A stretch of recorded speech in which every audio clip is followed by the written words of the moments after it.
Be thankful I came back. That's what my wife said after disappearing for 5 days without a single call, text, or explanation, and if you think that sentence doesn't change a man, you've never stood in your own kitchen at 2:17 in the morning watching the front door open like nothing happened. The lock clicked, the hinges whispered, and there she was, Lauren, walking in with that same composed smile she used at company dinners.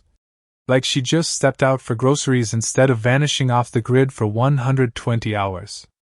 Straight, and for a second I didn't move, didn't speak, didn't even breathe the way you normally do, because something in that moment told me this wasn't about where she had been, it was about what she thought I didn't know. She set her keys down on the counter, slow, deliberate, like she owned the silence, like the house itself had been waiting for her return, and I noticed the details, the kind you can't unsee once they register.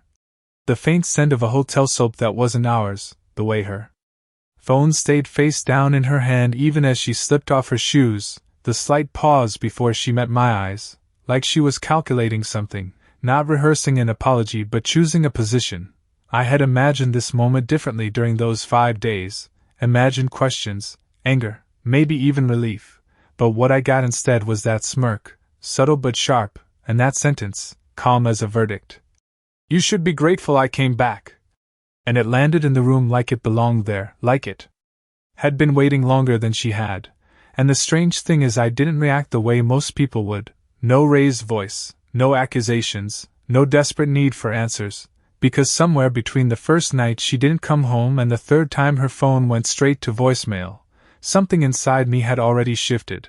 I had spent those 5 days watching patterns instead of chasing excuses, listening to silence instead of filling it, noticing how certain accounts moved, how certain locations lined up a little too neatly, how small details that once felt random suddenly started forming a structure, and by the time she walked back through that door, I wasn't standing there as a husband waiting for an explanation, I was standing there as someone who had already seen enough to stop asking. She took a step closer, studying my face like she expected confusion, maybe even gratitude.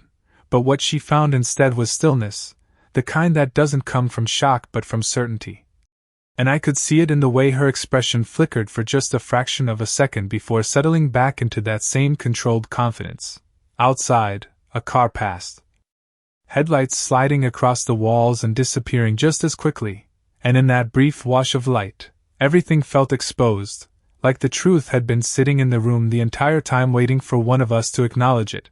And she thought she had walked back into control, thought those 5 missing days were a gap she could fill with a sentence and a smile. But what she didn't realize, what she couldn't see yet, was that I had already filled that gap myself, piece by piece, quietly. Completely. And as I finally looked at her without saying a word, I understood something simple and irreversible. She didn't come back because she wanted to, she came back because she had run out of places to go. Lauren tilted her head slightly as if waiting for me to fill the silence she had just created, like this was one of those familiar moments in our marriage where I would smooth things over, ask the right questions, give her space to reshape the story into something easier to accept. But I did not move, I did not speak, and that seemed to unsettle her more than anything I could have said. She glanced around the kitchen, eyes scanning the same countertops, the same framed photos, the same quiet order that had not changed in the 5 days she had been gone, except something had changed, something she could not quite place yet, and I could see it in the way her fingers tightened slightly around her phone before she finally set it down, still face down, still guarded, like it carried more weight than it should. You are not going to ask where I was? She said, her voice light, almost amused, but there was a thin edge under it, the kind people use when they are testing the ground beneath them. I leaned back against the counter, arms relaxed, posture easy, the kind of calm that comes from having already crossed a line internally, and I shook my head once, slow, deliberate. No, I said, and that single word seemed to land harder than anything else could have, because it took away the version of the story she had prepared. For a moment, she just stared at me, searching, recalculating, like a script had been taken out of her hands mid-performance, and I watched her do it, watched. The small shifts most people would miss, the slight narrowing of her eyes, the almost imperceptible pause before she smiled again, But this time it did not reach as far. 5 days earlier, when she did not come home that first night, I had told myself it was nothing, a delayed flight, a last-minute change, something explainable, and by the second day, I started calling, leaving messages that sounded calmer than I felt. Messages that got shorter each time, not because I had less to say but because I was starting to listen more than I was speaking. By the third day, the silence itself became information, the kind you cannot ignore once you recognize the pattern, and instead of chasing her, I started paying attention to everything else, the bank notifications that came in at odd hours, the small charges that did not match her usual habits, the location pings that flickered on and off like someone who knew just enough about how to hide but not enough to disappear completely. I did not confront it. I did not even react to it. I just let it build, piece by piece, until it formed something solid enough that I no longer needed her explanation to understand what had happened. Now, standing there in the kitchen with her watching me like she was trying to read a language she did not recognize anymore, I realized something else. She still thought this was about those 5 days. She thought whatever happened out there was the center of this moment, but it was not. The real shift had already happened before she walked back through that door. "Michael," she said again, softer this time, stepping a little closer as if proximity might restore control. "You are acting strange."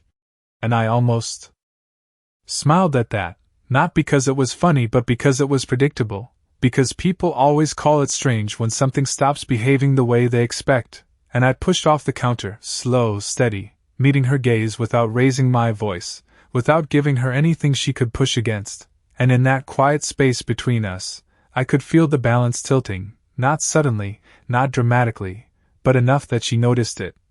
Enough that for the first time since she walked in, she was no longer entirely sure she understood the situation she had just stepped back into. Lauren stopped about 3 feet away from me, close enough that I could see the tiny crease forming between her eyebrows, the one that only showed up when something did not go according to her expectations, and for a moment neither of us spoke, the kind of silence that stretches just long enough to make every small movement feel louder than it should, the hum of the refrigerator, the faint ticking of the wall clock, the soft rustle of fabric as she shifted her weight from one foot to the other. "You are acting like you already know something," she said finally, her voice quieter now, less confident, and there it was, the first real crack, not in what happened during those 5 days, but in the control she thought she still had over this room. I held her gaze steady, not challenging, not aggressive, just present in a way I had not been before, and I nodded slightly, not as an answer but as an acknowledgement of what she was starting to feel.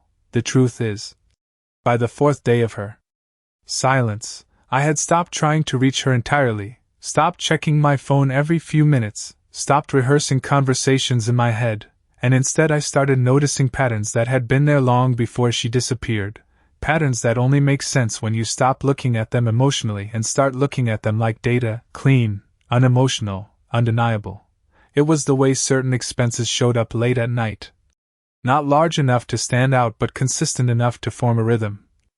The way her location would flicker to places that did not match the stories she told, the way her tone changed in small, almost invisible ways when she mentioned certain names, things most people brush off because they trust the person standing in front of them, but trust has a way of blinding you until it does not. I did not say any of that out loud.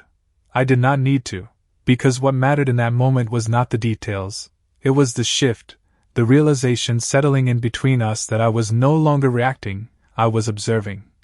She crossed her arms, not defensively, but as if trying to anchor herself back into something familiar, and her eyes moved across my face again, searching for something she recognized, maybe the version of me that would have asked where she had been, who she had been with, why she disappeared without a word. But that version was gone, replaced by something quieter, something harder to read. "So what, you are just going to stand there and pretend nothing happened?" she asked, a little sharper this time, testing if she could pull me back into the kind of conversation she knew how to control, and I let a small breath out, slow, measured, before answering. "No," I said, just that one word again, calm, even, and it landed the same way as before, taking something away from her instead of giving her something to push against. Outside, a distant car door slammed, echoing faintly through the night, and it felt like the world kept moving while we stood there in this suspended moment, and I could see it now, clearer than before. She was not afraid of what I might say, she was unsettled by what I was not saying, by the absence of the reaction she expected, because without it, she had nothing to shape, nothing to redirect, nothing to control. I took a step past her then, not toward the door, not away from her, just moving through the space like I was no longer standing still waiting for answers, and as I did, I spoke again, not louder, not colder, just certain. "You think this is about those 5 days?" I said, and I paused just long enough for the words to settle, before adding, "It is not." And when I turned slightly to look back at her, I saw it clearly for the first time, the moment she realized she might not be the one holding the narrative anymore.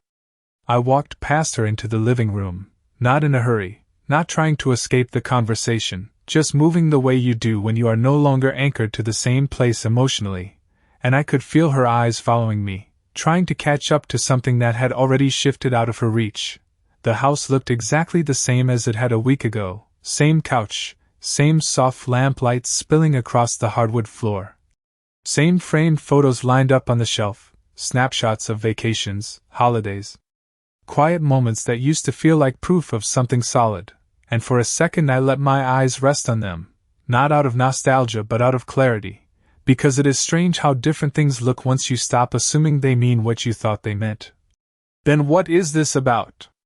Lauren asked from behind me, her voice tighter now, the calm confidence from earlier thinning out just enough to reveal something underneath it, something closer to unease.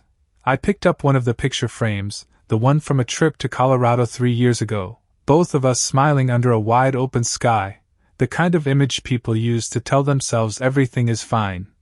And I held it for a moment before setting it back exactly where it had been, careful, precise, like I was placing a piece back into a display rather than holding on to a memory. "It is about a pattern," I said, still facing the shelf, my tone even, controlled, and I heard her shift behind me, a small step forward, cautious, like she was approaching something she could not fully see yet. "The truth is, those 5 days did not create anything new. They just made something visible that had been building quietly for a long time, something I had ignored because it was easier to believe in the version of us that fit neatly into those frames." I turned slightly enough to see her expression, and continued, "Your disappearing did not surprise me as much as you think." And that landed differently. I could tell by the way her shoulders stiffened, by the way her lips parted just a fraction before she pressed them together again, like she was deciding whether to deny or deflect. "That is not true," she said quickly, almost automatically, but it lacked the weight it might have carried before, because denial only works when the other person still needs confirmation, and I did not. I took a slow breath, letting the silence stretch just enough to make the next words settle deeper. "What surprised me was how consistent everything else stayed while you were gone," I said, and now she frowned, confusion mixing with caution, because that was not the direction she expected. I moved toward the arm of the couch, resting my hand lightly against it, grounding myself in something physical while the rest of the conversation stayed abstract, controlled, and I continued. "Same spending patterns, same timing, same habits, like nothing actually stopped, it just moved out of sight." And I watched as that information began to rearrange itself in her mind, not as an accusation, but as a realization forming on its own. She shook her head slightly, trying to push back against it. "You are reading into things," she said, but her voice had dropped, softer, less certain, and that was the shift, not loud, not dramatic, just enough to tell me she was no longer completely sure where she stood. I met her eyes fully now, calm, steady, and for the first time since she walked in, I let a hint of something else show, not anger, not hurt, just clarity, the kind that does not need to be raised or emphasized. "No," I said quietly. "I stopped reading into things." And I let that sit between us, heavy in its simplicity, because what she was starting to understand, what was finally becoming visible to her, was that this was not a reaction, it was a conclusion, one that had already been reached before she ever stepped back through that door. I watched her process it, not the words themselves but the space between them, the part where meaning settles in whether you accept it or not, and Lauren shifted her weight again, slower this time, like she was stepping onto ground she was no longer sure would hold. "So what are you saying?" she asked, and there was a different tone now, less performance, more caution, like she was finally starting to listen instead of control, and I let a small pause sit there before answering, not because I needed time, but because silence had become more useful than anything else I could add. "I am saying this did not start 5 days ago," I said, calm, steady, and I saw it land, not fully, not all at once, but enough to change the way she looked at me, like she was trying to reconcile two versions of the same person, the one she thought she knew and the one standing in front of her now. I moved toward the kitchen again, not pacing, not restless, just deliberate, picking up a glass from the counter and filling it halfway with water, the sound of it running filling the room for a second before I shut it off, grounding the moment in something ordinary while everything else shifted underneath it. "It started months ago," I continued, turning slightly so she could see my face clearly. "Maybe longer." And I took a small sip, setting the glass down without breaking eye contact.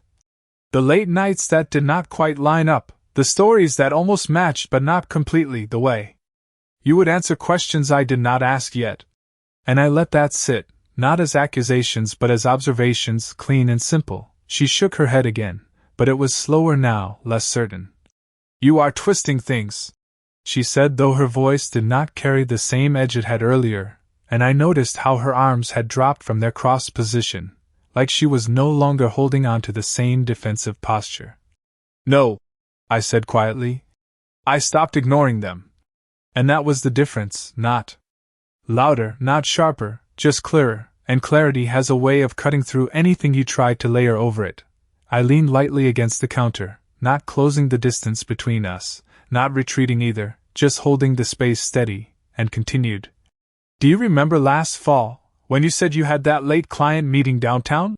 And I watched her carefully, not for the answer itself but for the reaction, the small flicker in her eyes before she responded. "Yes," she said too quickly. And that was enough. I nodded once, not arguing, not correcting, just acknowledging. "The charge at the parking garage that night was across town," I said, still calm, still even. "Different zip code. Different time." And I let that settle without pushing it further, because I did not need to prove anything in that moment. I just needed her to see that the pattern existed. She opened her mouth like she was about to respond, then stopped, the words catching somewhere between instinct and realization, and for the first time since she walked in, she did not immediately replace the silence with something else. Outside, the wind brushed lightly against the windows. A soft, steady sound that filled the gaps between us, and I could see it now, the shift becoming real for her, not because of one detail, not because of one moment, but because all of them together formed something she could not easily dismiss.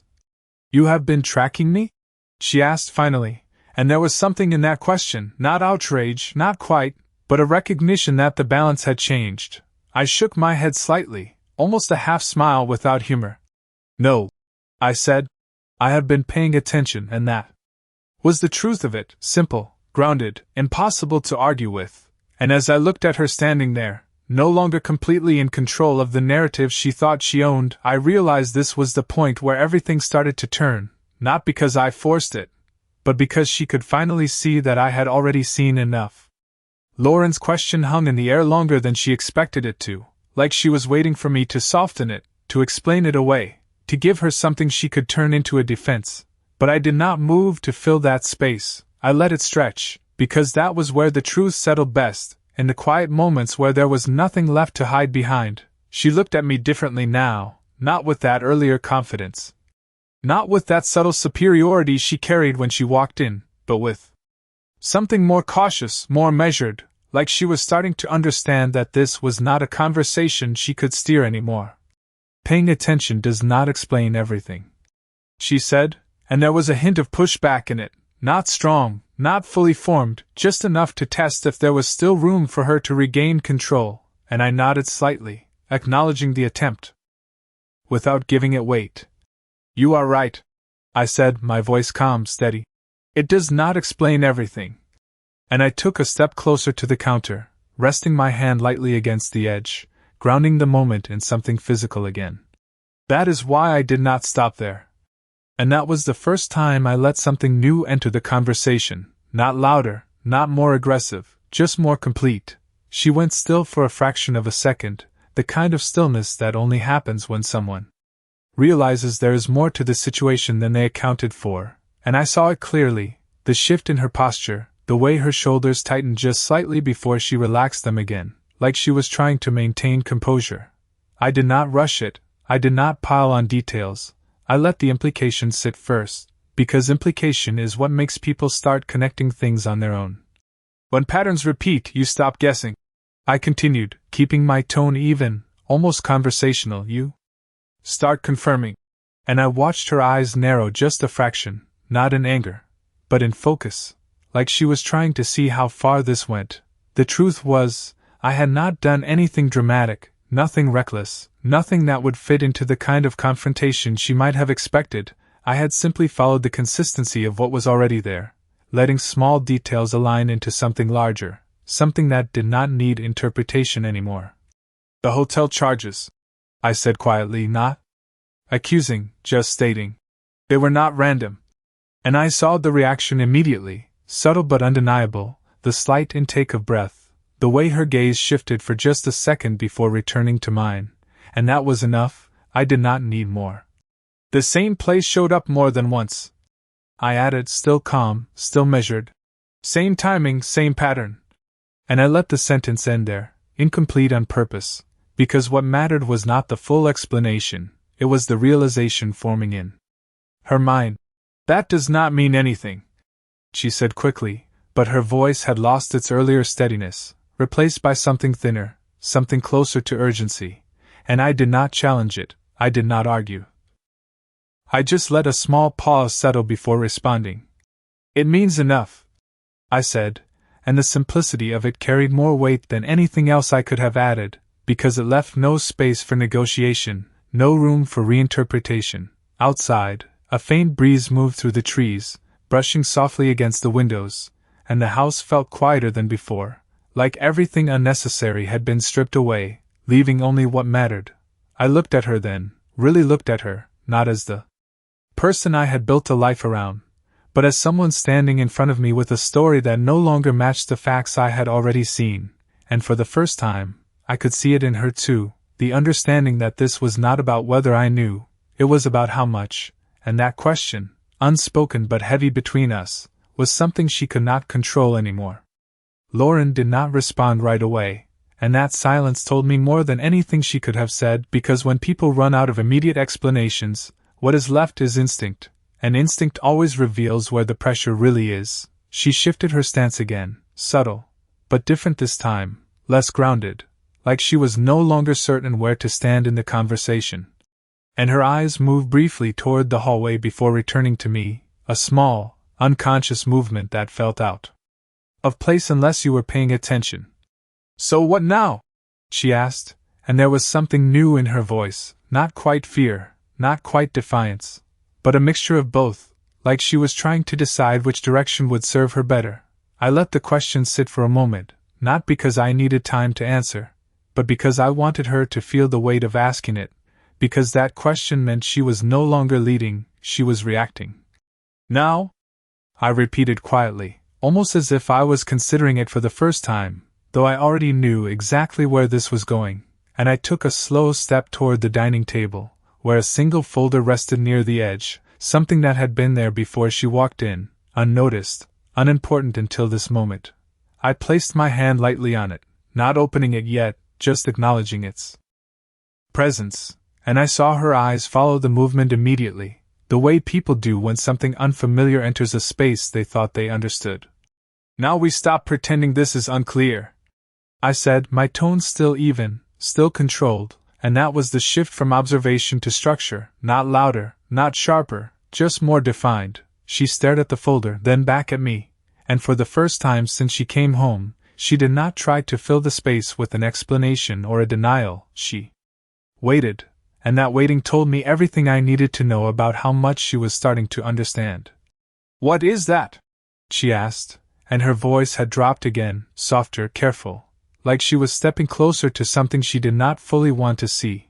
I did not answer right away. I let the question sit, because the answer itself mattered less than the fact that she had asked it, that she had noticed it, that her attention had shifted from controlling the narrative to trying to understand. It is not complicated, I said finally, my hand still resting on the folder. It is just organized. And I watched her reaction closely, the way her posture changed just slightly, the way her breathing seemed to slow as if she was bracing for something she could not yet define. The truth was, everything inside that folder was simple on its own: receipts, timestamps, confirmations, nothing dramatic, nothing that would stand out in isolation, but together they formed something that did not need interpretation, something that spoke for itself without raising its voice. Michael, she said, my name coming out quieter than before, almost measured, and I met her eyes again, steady, unhurried. You are taking this too far. And there it was, the first real attempt to reframe the situation, to shift the focus away from the facts and back onto me, but it did not land the way it might have before. I shook my head once, not dismissive, just certain. No, I said, and I let a small pause follow before adding, I let it go too far. And that was the truth she had not expected, not an accusation, not a confrontation, but a recognition that this moment had been building long before either of us acknowledged it.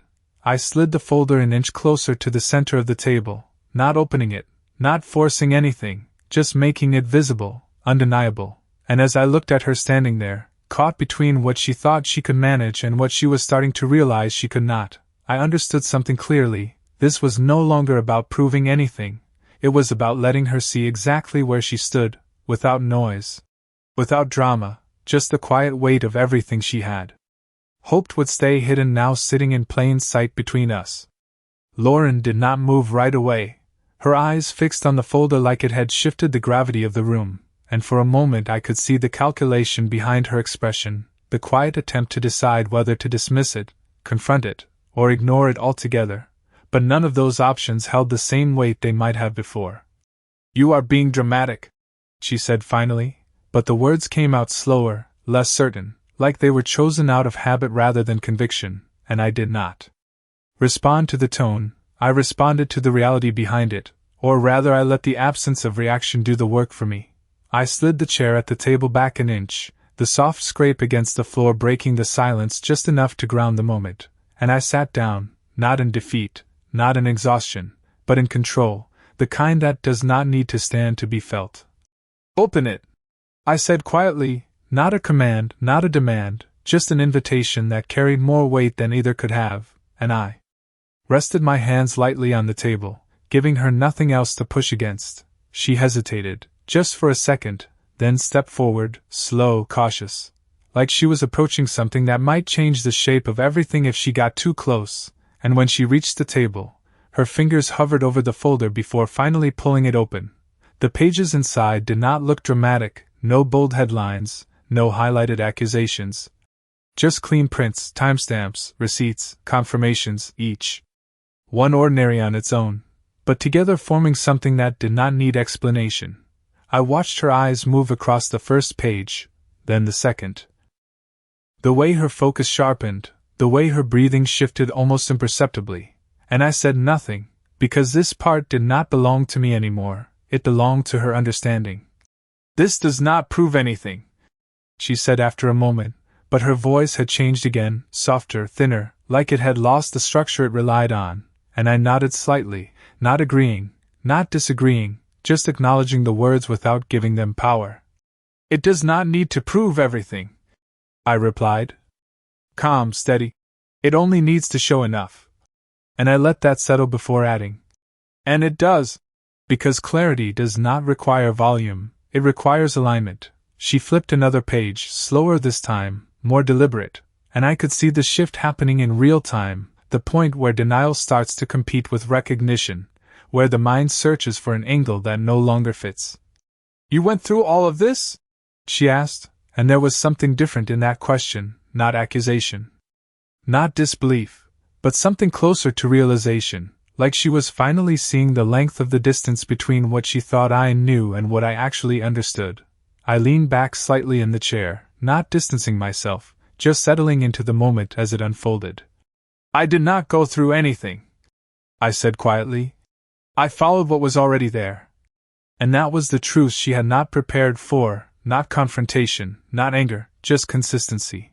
The room felt smaller now, quieter.